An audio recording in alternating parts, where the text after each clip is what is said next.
안녕하세요 여러분, 제니스입니다. 날씨가 굉장히 덥지요. 저도 오늘 아침부터 또 수지 가까운 곳에서 원장님 컨설팅 해드리고, 그리고 지금 11시 반입니다. 저녁 11시 반인데 일이 좀 늦게 끝나서 마무리하고 또 여러분들께 드리고 싶은 말, 지난번 영상에서 한 40명대 원장님들 이런 영상 보시면 좋겠습니다 라고 했지만, 오늘 주제는 60명 이상 됐을 때 내가 혼자 하면서 60명 정도 됐어 라는 기로에 섰을 때 아마 두 가지 선택을 하시게 될 거예요. 한 가지는 내가 학원으로 더 확장해서 강사를 쓰면서 나갈 거냐, 아니면 지금 이 상태에서 그대로 유지를 할 거냐, 어떤 선택을 하는 것이 나한테 가장 유리할까라는 혼란스러운 구간이기도 하거든요. 저 같은 경우는 한 20년 전부터 쭉 혼자 했지만, 한 10년 전에는 아이들이 너무 많아서 학원으로 확장을 해서, 그때 당시에는 10년 전 훨씬 이전이기 때문에 그냥 필리핀 교사들 이런 강사들을 쓰면서 운영을 한 경험이 있거든요. 그리고 나서 제가 다시 한번 이전할 때는 교습소로 축소해서 이전을 했습니다. 그때도 역시 제로 상태로 왔거든요.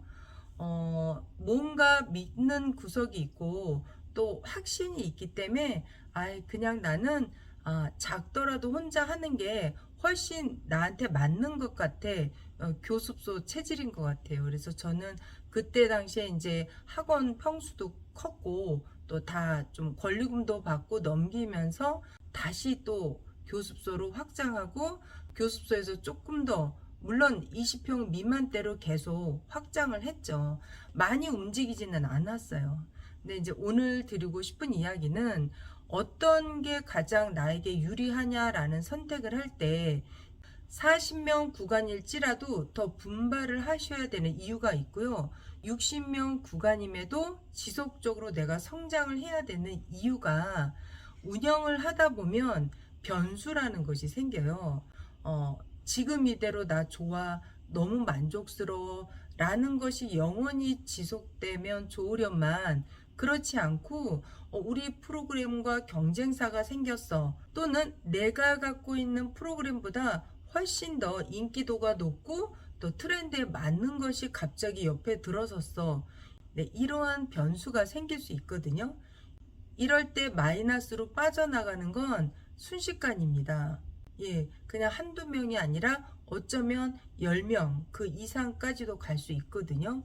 그러다 보면 이게 한번 휘청거리면 다시 복구하기까지도 시간이 좀 걸려야 하고요. 또 마음이 너무 다운됐기 때문에 회복하는 것도 여러 가지 면에서 장기간 시간이 걸린다는 거. 그래서 저는 그래도 교습소 공부방을 내가 창업하기로 마음먹었어 라고 한다면 한 50명까지는 끌어올리십시오. 그래야 주변의 변수에 내가 흔들릴지라도 유지할 수 있는 학생 보유 수가 있거든요. 그래서 저는 30명, 40명도 아직은 실상 위험한 구간입니다. 더 직진하십시오. 더 분발하십시오. 라고 이야기를 드리고 싶습니다. 그리고 60명 구간이다 이럴 때는 두 가지 사례가 있어요. 내가 학원으로 확장을 해서 정말 더 잘 되는 케이스가 있고요. 내가 넓혀가서 감당이 안 돼서 오히려 빚을 지고 축소하는 경우도 있다라는 거죠. 지금 인원을 보고서 계속 늘어날 것 같아. 나 감당이 안 돼. 나 빨리 어떻게 뭘 해야 되겠어. 라는 경우일수록 원장님들이 혼자 생각하시고 고민하실 수 있는 시간들을 한번 가져보세요. 막상 학원 후 교습소가 늘 바빠요. 내일 스케줄이 없을지라도 내일 바쁠 것 같아 라는 게 실상은 우리 업이거든요. 저는 그래서 혼자 곰곰이 생각할 수 있는 장시간의 시간을 가져보시고, 그렇게 깊게 내가 알지 못하니까 여러 명의 강사가 필요한 것 같고, 이 정도 학생들을 보유했을 때 매달 지출로 나가야 하는 경비가 진짜 어느 정도 필요한지를 계산기를 두들겨 보셔야지만 원장님들이 용기가 생기거든요. 어설프게 움직였다간 오히려 안이감만 못한 그러한 경우의 수도 있기 때문에 갈수록 학생 수가 지속적으로 늘어날 조짐이 보여 이럴 때 비로소 확장을 하라는 시그널로 받아들이시면 되겠습니다. 50명, 60명 정도가 되면요, 여러분 월 2천의 수익도 부럽지가 않습니다. 물론 내가 월 2천 수입이 안 되는 게 너무나 당연하지만 너무나 행복해요. 내가 월 1천 이상을 찍다니 월 수입 2천만 원, 3천만 원이 오히려 부럽지도 않은 구간일 수도 있어요. 자신감 뿜뿜이거든요. 10년 전에 학원장님들 그리고 또 교습소 원장님들하고 몇 분이 그렇게 꾸준히 인연을 갖고 정기적인 만남이 있었거든요. 그런데 지금 그분들은 한 분도 하시는 분이 안 계세요. 다들 다른 업으로 종사하셨고 이미 은퇴하셔서 또 노후를 즐기시는 분도 계시고 대부분 다른 일로 업종 전환을 했다라는 거.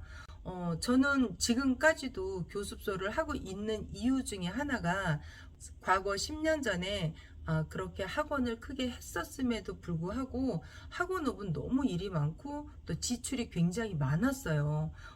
오히려 저의 인컴은 지금의 교습소의 반도 못 가질 정도밖에 못 챙겨갔거든요. 그래서 일은 많고 고되고 또 수입은 안 돼서 제가 그렇게 오랜 기간 학원을 하진 않았고요. 나는 교습소로 혼자 하는 게 너무나 잘 맞아. 혼자 운영하는 시스템을 굴리고 혼자 수익을 내는 게 내게는 너무나 더 잘 맞더라 라는 거를 지금까지도 저는 후회하지 않고 운영하고 있는 비결이 아닌가 싶습니다. 오너로서 학원형일까 아니면 혼자 하는 시스템으로 교습소가 내가 맞는지를 스스로가 진단하셔서 결론은 뭘까요? 끝까지 꾸준히 지속적으로 성장하거나 유지하는 거. 어떠한 주변의 잡음소리에도 요동하지 않고 뚜벅뚜벅 원장님들의 길을 꾸준히 가시기를 진심으로 응원 드리겠습니다. 오늘 영상도 도움되셨으면 좋겠습니다. 여러분 감사합니다.